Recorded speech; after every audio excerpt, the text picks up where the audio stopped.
Mes excuses pour ce petit souci technique. Bon, a priori, on était en direct tout à l'heure sur le lancement. Youssef Amal Khodja, militant politique, bonsoir, bienvenue une nouvelle fois. Bonsoir Chavan, bonsoir à toute l'équipe Al-Marabia, à vos invités et à tous nos compatriotes de l'intérieur de l'Égypte. Merci d'être avec nous. Omar Aït Mokhtar, militant politique, candidat aux prochaines présidentielles algériennes 2024. Bonsoir Omar Aït Mokhtar. Bonsoir Chaban, bonsoir à tes invités et aux auditeurs d'Al-Marabia. Merci à tous les deux. Il est 19h10 en Algérie. On va prendre ces longues minutes avec vous deux pour essayer d'entrer en profondeur un peu. D'abord la situation en général et puis ensuite on parlera vraiment de la position algérienne, hein, les enjeux, l'impact, la sécurité et puis aussi un peu les conseils, les leçons, point d'interrogation que donne aujourd'hui le pouvoir algérien, le président, le ministre des Affaires étrangères, Ahmed Attaf, notamment en termes de constitution, d'état de droit. Youssef Amal Khodja, une question très simple. Peut-on réellement parler d'un coup d'État aujourd'hui? Il y a certains pays qui sont timides, comme la France, au Niger, et puis peut-être avoir je préfère que vous l'expliquiez vous-même, avoir des éléments, pour nous situer un peu la complexité que est en train de vivre Mohamed Bazoum et les éléments qu'il y a autour des putschistes.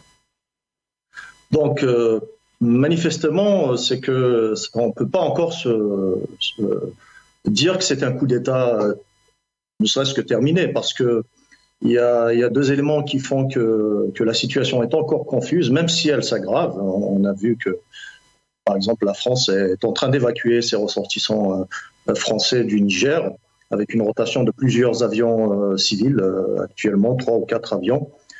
Mais aussi le fait que la CEDEAO va se réunir, a donné un ultimatum aux militaires nigériens pour remettre le président civil à sa place, donc à la présidence. Il est très difficile, sauf bien sûr événement exceptionnel au cours de cette semaine, de dire que c'est un coup d'État, parce que sur le terrain, on a quand même un général, on a le général Tiani aujourd'hui qui est aux commandes du pays tout de même, en tout cas. En effet, mais on a toujours le président Mohamed Bazoum qui tient bon et n'a pas encore signé sa démission. Ça, il leur tient tête, même s'ils sont à l'intérieur de la présidence. Moi, je me pose vraiment des questions. Comment le président Bazoum a pu résister jusqu'à maintenant? Et sachant, il doit certainement y avoir une aile de l'armée qui ne souhaite pas qu'il lui arrive quoi que ce soit. Et n'oublions pas que le Niger est un pays un peu à la façon de beaucoup de pays africains comme le nôtre d'ailleurs, qui est basé sur des alliances tribales. Mmh. Est-ce que vous pourriez peut-être, on sait que malheureusement dans ces régions-là, notamment ces continents, en tout cas dans l'Afrique subsaharienne, les coups d'État se cumulent, il en existe maintenant depuis plusieurs décennies. Est-ce que vous pouvez peut-être nous donner quelques éléments pour situer la complexité de cette région, mais surtout du Niger? Pourquoi aujourd'hui le Niger en arrive à subir donc ce coup d'État, même si vous avez vous apporté vos éléments de réponse? Écoutez, c'est très difficile de savoir quelles étaient les forces au sein même de l'appareil sécuritaire nigérien. Ce que je sais, c'est que juste avant ce renversement de situation qu'on pourrait appeler de coup d'État, mais qui n'est pas terminé, il y a eu une réunion entre des militaires nigériens et des militaires maliens, les responsables, les autorités actuelles du Mali, qui avaient invité des militaires de haut rang nigériens à Bamako. Donc cette réunion, au retour de ce groupe de hauts gradés nigérians à Niamey, le président Bazoum a décidé de les limoger. Donc c'était l'élément, il semblerait que c'était l'élément déclencheur de cette dissidence militaire au sein même de la garde présidentielle du président Bazoum.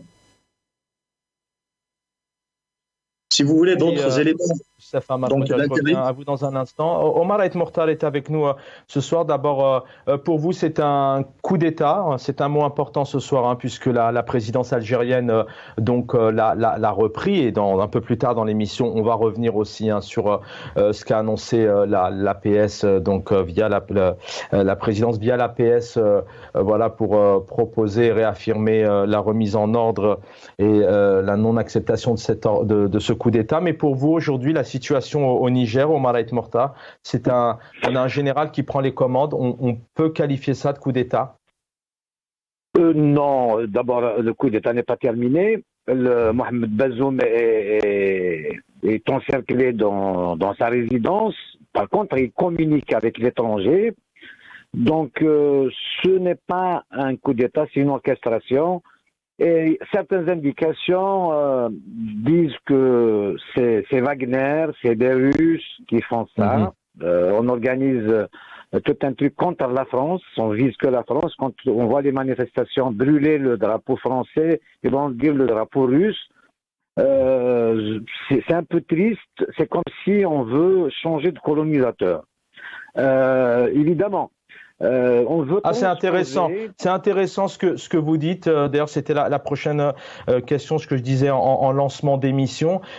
Aujourd'hui, pour vous, est-ce que, en tout cas, ce que vit actuellement le Niger, même s'il y a débat effectivement coup d'État qui n'est pas terminé, mais est-ce que la situation qui est en train de vivre le Niger, elle a été provoquée, elle a été influencée, même sous les dossiers, mais peut-être par la Russie?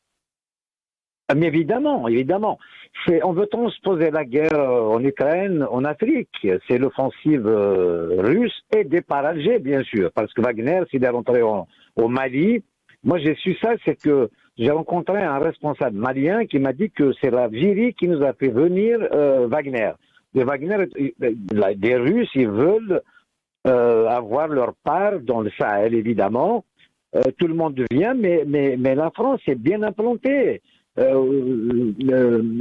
Comment il s'appelle, votre invité vient de dire que les hauts gradés de l'armée nigérian. Vous savez que l'armée française basée au Niger est beaucoup plus puissante que l'armée nigérienne. Donc, et celui, soi-disant, qui a pris les commandes n'est que le responsable de la garde républicaine qui est toujours avec le président. Et le président qui communique avec l'étranger, donc c'est une orchestration, c'est une manipulation.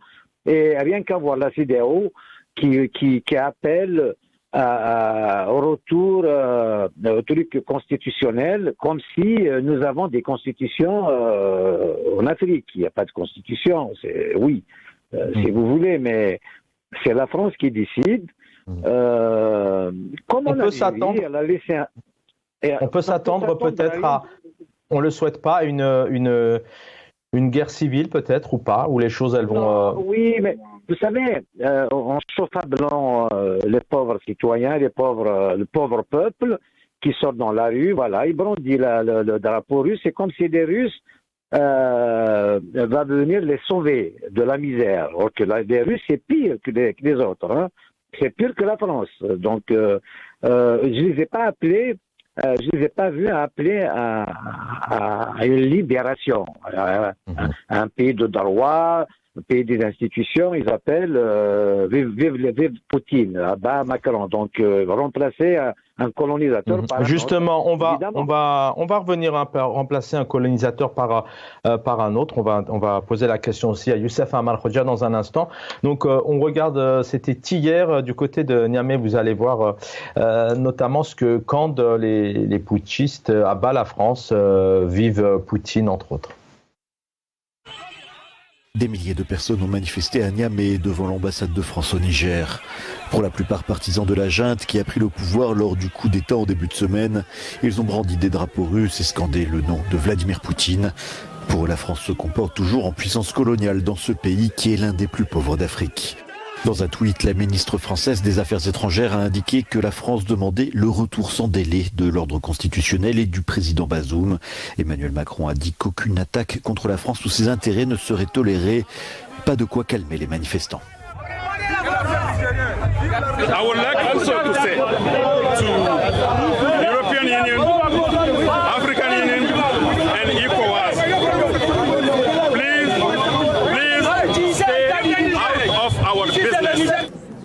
La CEDEAO a lancé un ultimatum d'1 semaine à la junte pour revenir à l'ordre constitutionnel, sans quoi une intervention armée n'est pas exclue. Youssef Amal Khodja, vous apportez énormément aussi d'analyse, d'expertise, notamment sur vos réseaux sociaux. On va se poser cette question dans un instant. Est-ce que impact, conséquences néfastes, négatives, est-ce que l'Algérie est en danger dans un instant? La Russie dans tout ça, selon vous, est-ce que ce putsch, voilà, pour peut-être changer un peu de terme, de coup d'État, il a été provoqué par la Russie. On voit ici vous pouvez réagir, on voit aussi ici des habitants vraiment à bas la France, vive la Russie, vive Poutine. Sur des faisceaux d'indications qui tendent vers une intervention bien sûr soft de la Russie. Comme je vous ai dit au début, c'est que comment d'un coup un groupe de militaires haut gradés du Niger partent se réunir en catimini au Mali avec la junte militaire au Mali, et sans l'accord bien sûr de la présidence du Niger. Le fait qu'ils ont été limogés tout de suite à leur retour. Mais aussi, il faut reconnaître un autre point qui a duré longtemps et qui continue à ce jour, c'est que la propagande russe a été très très efficace pendant des années, au moins les 7 dernières années. On a préparé le terrain sur toute la bande sahélienne et voire toute l'Afrique, à partir de la réussite de Wagner en Centrafrique. La propagande russe a bien préparé le terrain contre la France. Donc il y a d'autres éléments, c'est quand on voit par exemple ceux qui détiennent maintenant le pouvoir au Burkina Faso et au Mali dire qu'ils sont prêts à intervenir militairement pour défendre le Niger. Voilà, donc on voit quand même, ce sont deux juntes militaires qui sont appuyées par Poutine et qui viennent au secours d'un putsch au Niger. D'ailleurs, au même titre que Abdelmadjid Tebboune, ils ont vraiment prévenu de toute intervention militaire extérieure. Une réaction peut-être aussi là-dessus, en restant un peu sur la Russie qui a clôturé, je le rappelle, donc son sommet Russie-Afrique avec 49 pays africains. Vladimir Poutine qui a affirmé vouloir, je cite, promouvoir un ordre mondial, multipolaire, juste et démocratique et à lutter contre le néocolonialisme. Quand on écoute ici Vladimir Poutine, quand on écoute aussi vos analyses, c'est pas un peu l'hôpital qui se moque de la charité?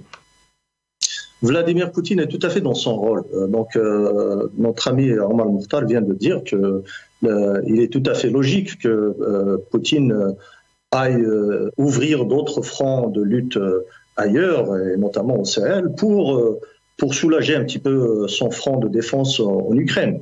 C'est une stratégie basique, c'est d'ouvrir le maximum de fronts possibles pour éparpiller les forces de l'ennemi ou de l'adversaire. Mais quant à parler par exemple de la position de notre pays, l'Algérie, bien sûr, honnêtement, j'appuierais le fait qu'on est contre cet événement, le putsch qui s'est produit, et on soutient au retour du président Mohamed Bazoum à ses fonctions. Ça, c'est une position que, même si je suis un opposant au régime algérien, mais que j'appuie pour l'intérêt de l'Algérie, parce que nous avons de grands intérêts comme vous l'aviez annoncé dès le début, que l'Algérie partage une grande frontière avec le Niger. Pas seulement, il y a des tribus qui ont la double nationalité nigérienne et algérienne, donc des milliers de familles qui vivent entre les deux régions de Tamarasset et du nord Niger, mais aussi des intérêts économiques importants de l'Algérie. Alors avant d'entrer, juste pour poursuivre, vous gardez la parole, Youssef Amal Khoja, juste derrière Omar Aït Mortal. Est-ce que l'Algérie, notamment cette région, 951 km de frontières, dans le sud-est du pays, l'Algérie, est-ce qu'aujourd'hui, ça remet en question la sécurité algérienne? Est-ce qu'il y a un danger? Cette situation au Niger, est-ce que l'Algérie est-elle en danger? Chaban, c'est pour moi. Hein. Oui, allez-y, Omar Aït Mortal, allez-y. L'Algérie subit déjà la pauvreté de notre voisin, le Niger. Vous savez combien de Nigérians, d'enfants dans les rues de toutes les villes d'Algérie? Donc c'est un pays très pauvre. Et avec ce dysfonctionnement, il va y avoir donc de l'évasion, il va y avoir beaucoup de gens qui vont rentrer en Algérie et on ne peut rien faire. Et l'Algérie n'a pas son mot à dire. Rien que de voir Chinguiha est parti en Russie parce qu'il a été appelé, on a besoin de lui, c'est pour lui donner des ordres. Il va aider Wagner à contrer la France, à transposer la guerre en Ukraine, donc dans le Sahel, et l'Algérie ne sera qu'un pion des Russes. Faut voir Tebboune, ce qu'il a dit à Poutine devant les caméras. On a mis l'Algérie sous tutelle, donc la Russie, elle va profiter de ça pour imposer sa loi en Afrique. Mais la France ne se laissera pas faire, évidemment. Il ne faut pas oublier que les États-Unis aussi sont basés au Sahel. Donc ils arrivent au Sahel, ils ont tout compris. Ça ne se passera pas comme ça. Et crois-moi que ce n'est pas un coup d'État du MOX, rien n'est terminé. Un coup d'État où le président encerclé donc met à carreau dans sa résidence, qui communique avec l'extérieur. Donc ce n'est pas un coup d'État. Très bien. Les pays de la CEDEAO, vous savez, ils vont tous dire le retour au truc à fonctionnement constitutionnel, c'est-à-dire le retour de Bazoum, c'est-à-dire il n'y a pas de coup d'État. Et par contre, la guerre ne fait que commencer avec les Russes et les autres puissances, la France et les États-Unis. Ceux qui vont subir, c'est les peuples du Mali et du Niger, voire plus, donc le Burkina Faso et l'Algérie. On a toujours subi, on va continuer à subir parce qu'on fait une politique de l'Autriche. Donc la politique algérienne n'est pas lisible.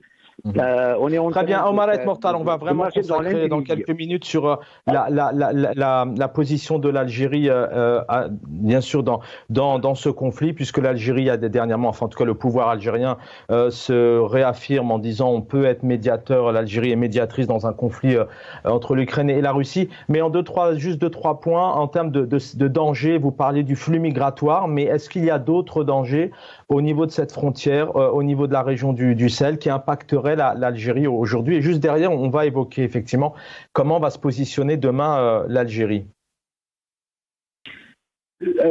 En dehors du flux migratoire, vous savez, il y a la diplomatie. La diplomatie algérienne est une diplomatie de l'intrigue. On se range derrière les Russes qui sont en guerre, on participe à l'effort de guerre, ce qui va automatiquement ne pas plaire à l'Occident, aux États-Unis et à la France notamment, et ils ne vont pas nous pardonner. Donc on va le payer cher, à savoir des manipulations carrément à l'intérieur du pays, du moment qu'en Algérie même, il n'y a aucune stabilité, donc c'est une dictature et la dictature ne marchera pas. Et ce qui arrive au Niger est le début de la fin du pouvoir d'Alger, justement. On va subir carrément.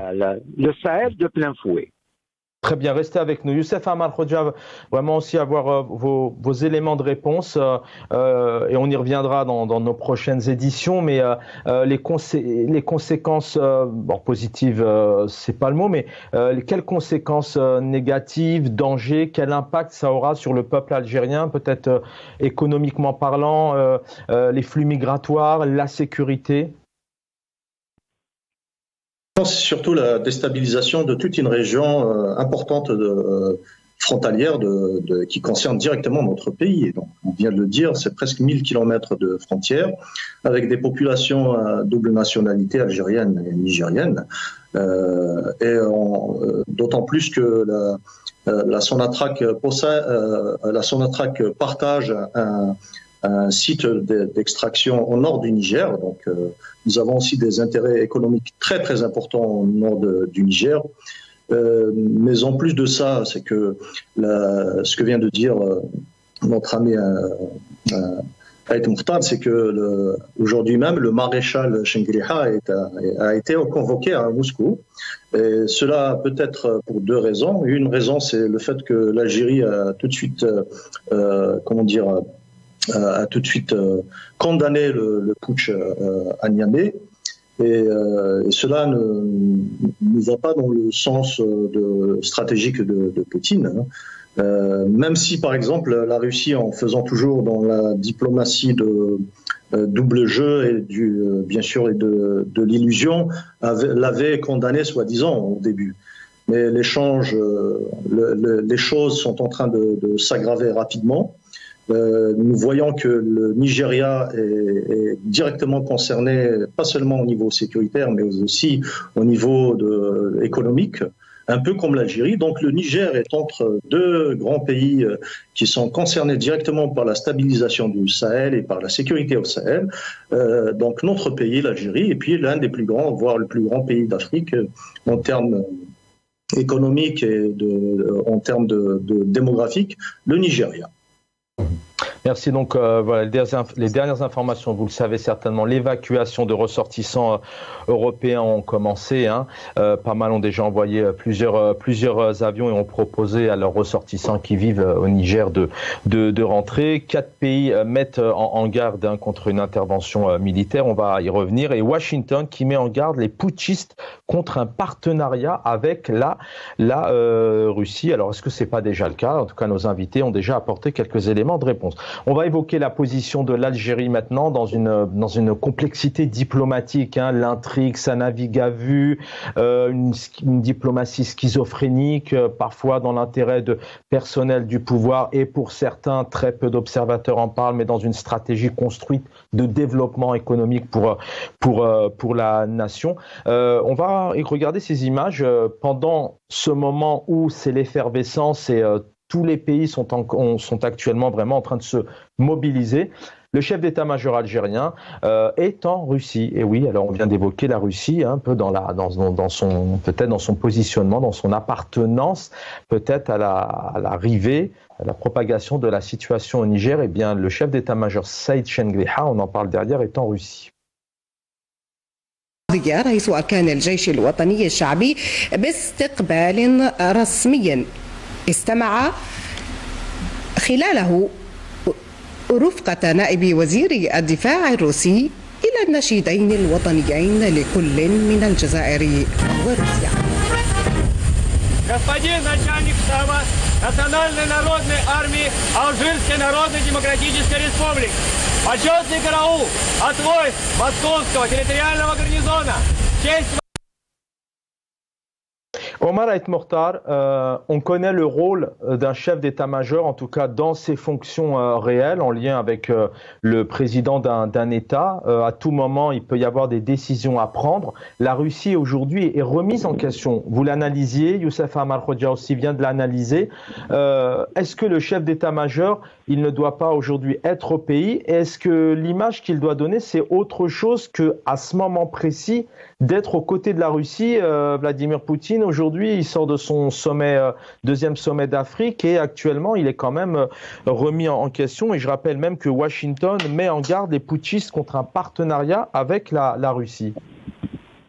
Malheureusement, donc Chengriha, non seulement il devrait être en Algérie, mais il n'a rien à faire, surtout en Russie. Donc la Russie est en guerre. Quand le chef d'état-major se déplace dans un pays en guerre, c'est pour le soutien, c'est pour être de son côté. Donc maintenant, l'Algérie est carrément du côté russe.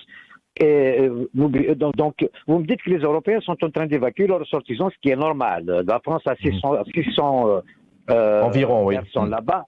Oui, mais pas beaucoup, mais pas ces militaires. Les militaires, ils sont là-bas, ils vont bien sûr, oui, les militaires. Oui. Et les États-Unis, évidemment, ils sont en train de menacer donc les putschistes, sachant que là, vous comprenez que c'est des Russes qui les ont manipulés.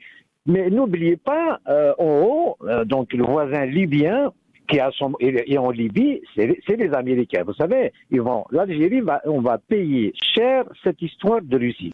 Alors que nous devrions être neutres, nous étions toujours dans les non-alignés, et là, Shingiri-Havan en Russie, c'est-à-dire nous sommes aussi en guerre. Et la guerre va nous toucher, et vous allez voir en géostratégie et en géopolitique, vous allez voir qu'il y aura des sanctions carrément, parce que l'Algérie va subir déjà le flux migratoire, elle ne peut rien faire.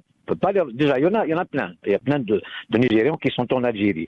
Et n'oubliez pas aussi la junte malienne. Le Mali, il y a une manipulation. Donc, c'est à partir de l'Algérie que Wagner est rentré. C'est un secret pour personne aujourd'hui. Et vous savez que la junte malienne ne veut plus entendre parler du pouvoir d'Alger. Donc l'Algérie est rejetée au Mali, ce qui veut dire qu'ils vont être du côté des Américains. Le français soi-disant qu'il est rejeté.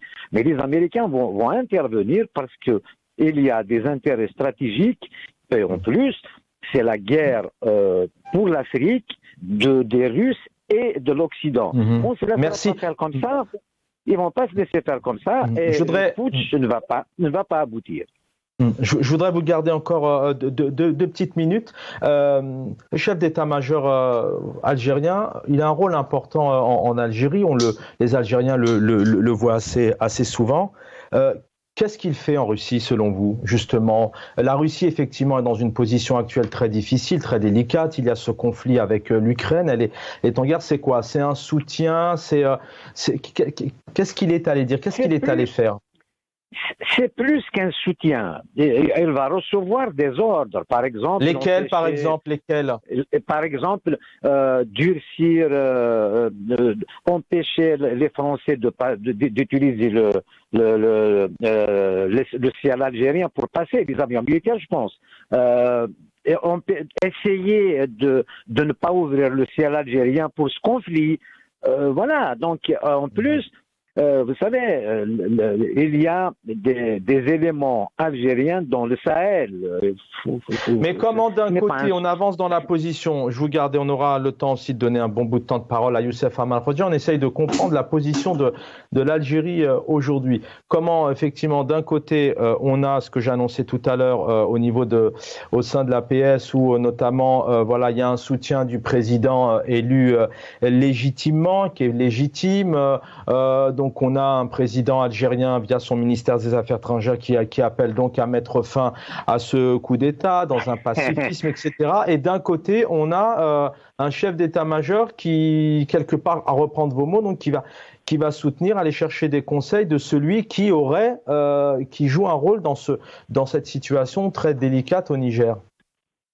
Tu as tout résumé. Soi-disant que l'Algérie veut revenir à la situation d'avant, de président élu. Donc, mais sachant que c'est les Russes qui ont manipulé donc cette junte, donc l'Algérie joue un double jeu et ça ne marche pas. Donc, ce n'est pas un secret que l'Algérie joue un double jeu. C'est eux qui aident d'ailleurs Wagner dans le Sahel. Ils sont passés par l'Algérie.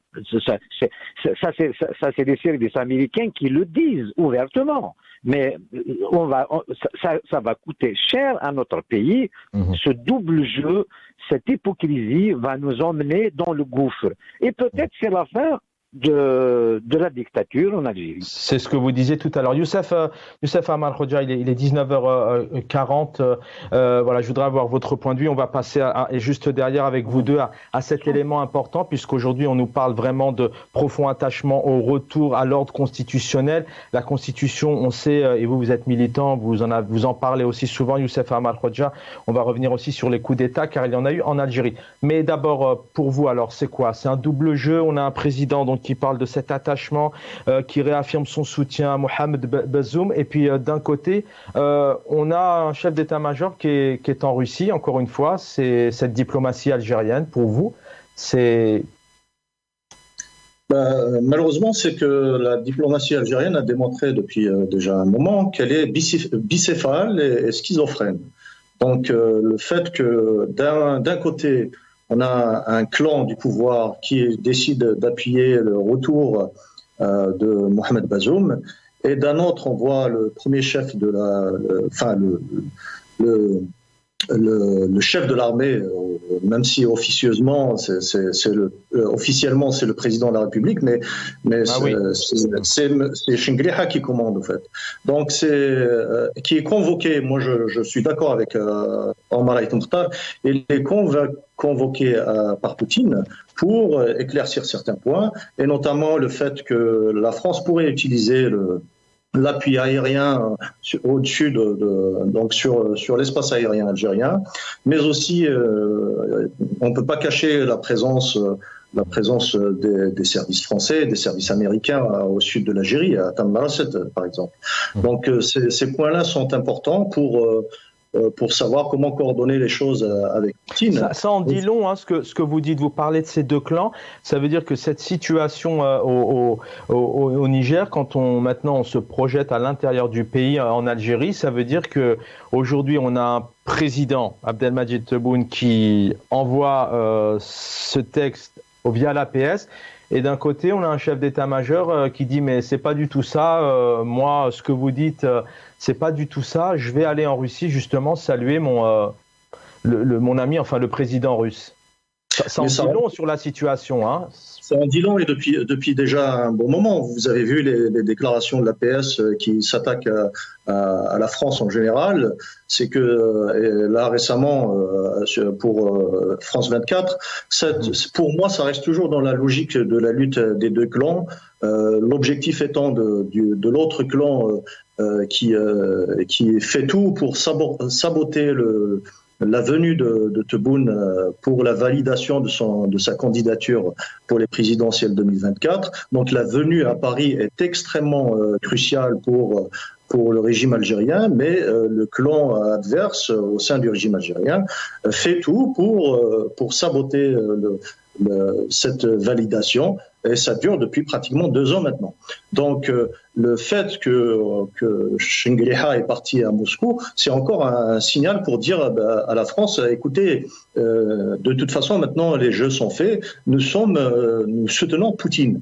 Et à partir du moment mais nous avons vu que le gouvernement français ne répond pas à ces gesticulations depuis un certain moment, parce que bien sûr ils sont assez informés sur la lutte des clans à l'intérieur, au sommet du régime militaire algérien, et ils attendent que le jeu s'éclaircisse un peu plus vers la mi-mai 2024. Youssef Amar Khoja, on va puis passer au dernier point dans un instant, mais Omar Haytham Mukhtar vient de nous dire que c'est peut-être le début de la fin de ce pouvoir, parce que c'est vrai que c'est intéressant et c'est impactant quand vous parlez de ces clans, etc. En général, un chef d'état-major, il est sous les ordres, c'est comme ça, du président de la République, hein, même lorsqu'il y a les codes, ce qu'on appelle les codes, parce qu'à un moment donné, il faut intervenir dans le cas d'une guerre. Là, en fait, on a un chef d'état-major qui dirige ce qu'il veut d'un côté, et on a réellement, parce que c'est un cas vraiment précis qui montre que les analyses que vous tentez de démontrer depuis plusieurs années en disant il y a une junte militaire et il y a un président qui est là, qui n'est pas élu, etc., ça se confirme avec cette situation au Niger? Absolument, c'est que nous voyons par exemple le président Tebboune qui n'a pas été invité ou qui a loupé le sommet russo-afrique, et en même temps nous voyons là un responsable militaire qui est convoqué devant Poutine. Ça me rappelle aussi ce qui s'est passé avec Ben Salah, vous vous rappelez. Donc, dans ces cas-là, on se demande où est la souveraineté nationale. Mais malheureusement, quand il y a une lutte de clans au sommet de l'État, la souveraineté nationale est vendue au plus offrant. Et actuellement, avec la guerre... Ça peut dégénérer, ça? Vous pensez que ça peut dégénérer au sein du pouvoir avant 2024? Je crains, honnêtement, c'est pas ce que nous souhaitons. Nous souhaitons, par exemple, j'ai publié aujourd'hui sur mon Facebook ce matin, vous l'avez certainement remarqué, que si nous étions vraiment dans l'intérêt général, l'intérêt du pays, c'est que l'Algérie, comme disait mon ami Aïk Mokhtar, qu'elle d'abord regarde ses propres intérêts, qu'elle maintient sa neutralité totale, et d'abord d'aller, au lieu d'aller chez Poutine ou en France, c'est d'aller d'abord inviter le président du Nigeria ou un haut représentant du Nigeria pour calmer le jeu, parce que le fait que le président du Nigeria a annoncé un ultimatum aux putschistes au Niger, ça ne peut qu'aggraver la situation. Mais c'était à nous, en tant qu'un grand pays du Nord, et comme je vous ai dit au début, c'est que entre le Nigeria et l'Algérie, il y a le Niger. C'est ça ce qui est crucial. On aurait pu, par exemple, s'entendre avec le Nigeria en disant, écoutez, faisons jouer les coulisses, en essayant de trouver, d'élargir et d'étendre la période de négociation au moins de quelques mois, au lieu que ce soit une semaine. Un ultimatum, c'est toujours un ultimatum, est toujours suivi de violence. Merci. Je reviens à vous. Je reviens à vous, Youssef Amal Khoja, sur le dernier point. 2 minutes chacun, ça passe tellement vite. Mais Omar Aït Mokhtar, on a un communiqué officiel au sein de l'APS qui arrive du ministère des Affaires étrangères et de la présidence, où on nous parle vraiment clairement de remettre un profond attachement et au retour à l'ordre, à la Constitution, l'ordre constitutionnel. On nous dit aussi qu'on condamne, Alger condamne avec force la tentative de coup d'État. Une réaction, est-ce que vraiment l'Algérie, le pouvoir algérien est bien placé pour donner ses conseils? Il y a eu des coups d'État en Algérie, 62 d'abord, 92 tout de même, processus démocratique arrêté, 2019, même si vous avez un regard particulier. Voilà, en 2 minutes, s'il vous plaît, est-ce que l'Algérie aujourd'hui peut donner des leçons, et même en termes de constitution, parce que malheureusement, souvent, elle change en fonction du maintien au pouvoir? L'Algérie n'a aucune crédibilité, et puis le jeu est clair, c'est que c'est les amis de l'Algérie, donc les Russes, qui sont en guerre, qu'on soutient, nous sommes belligérants dans cette guerre aujourd'hui, du moment que même le chef de l'État, le chef de comment on appelle ça, de Shengriha, chef d'état-major est parti en Suisse.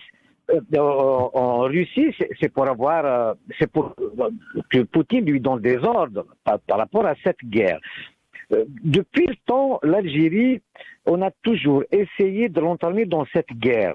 L'armée a résisté, mais aujourd'hui, l'Algérie va de fait rentrer dans cette guerre. N'oubliez pas, Haftar en haut, c'est que les Américains ne pardonneront jamais à l'Algérie d'offrir à Poutine cette tribune et puis participer à l'effort de guerre russe. Depuis l'arrivée de Tebboune, la politique algérienne va emmener l'Algérie dans le mur, et c'est l'occasion. Cette fois, on y reviendra. Je pense, je ne le souhaite pas pour mon pays évidemment, parce que l'Algérie, ce qui l'a protégé, c'est l'opacité. Et le pacifisme. Restez, merci Omar Aït Mokhtar. On va donner les 2 petites dernières minutes à Youssef Amal Khoja, notamment sur ces leçons, encore une fois, du pouvoir algérien, de la présidence, qui parle de constitution, qui parle de coup d'État. Il y en a eu des coups d'État en Algérie, et notamment en 92, cet arrêt du processus démocratique. Et puis un autre processus démocratique, c'est 2019, le Hirak, que vous connaissez bien. Sur la non-violence et sur la légitimité des gens, des personnes qui doivent être élues pour représenter le peuple. Donc, partant de ce principe, l'Algérie, même actuellement, on devrait quand même penser à l'intérêt immédiat de notre pays. Le plus important, c'est de sécuriser donc nos frontières. Et par cela, j'appelle personnellement ce qui est une fermeture des frontières, et surtout de fermeture pas seulement des frontières terrestres, mais aussi aériennes, et de ne plus permettre aucune intervention aérienne, ni française, ni russe, ni autre, ni américaine, de se dire neutre et d'être en même temps dans l'initiative pacifique, d'aller convaincre la CEDEAO à sa tête, le Nigeria, de donner un peu plus de temps aux négociations, et d'éviter de donner encore des ultimatums qui aboutissent souvent à la violence, comme je l'ai dit au début. Et voilà, donc nous, notre armée algérienne doit vraiment prendre en compte ces deux points, c'est de sécuriser le territoire national, ne pas être mêlé à une probable guerre au Sahel et qui peut s'embraser, se généraliser, comme on avait vu déjà les deux pays, le Mali et le Burkina Faso, qui sont déjà levés pour entrer en lutte armée contre la France ou d'autres intervenants aux côtés des putschistes nigérians. Donc il faut absolument que nous soyons neutres dans cette histoire et ne garder à la tête que l'intérêt national. L'intérêt national, en tout cas, neutralité actuellement. Vous l'avez bien évoqué, analysé, c'est un peu complexe puisque, je le rappelle, on a le chef d'état-major qui est en Russie et aujourd'hui la Russie est tout de même, voilà, avec toutes ces interrogations impliquées aussi dans cette situation au Niger. Et d'un côté, on a un président algérien qui appelle à la remise notamment de l'ordre constitutionnel, à mettre fin à cette tentative de coup d'État. Donc voilà, on verra dans les heures qui suivent, lorsque le chef d'état-major sera rentré, un peu comment se positionne encore une fois l'Algérie. Youssef Amal Khoudja, merci pour votre fidélité et merci à Omar Ait Mortar aussi pour votre fidélité. L'équipe technique, merci infiniment. Dans quelques instants, c'est l'édito de Jamadine Benchenouf et juste derrière, El Omq. Bonne soirée à tous.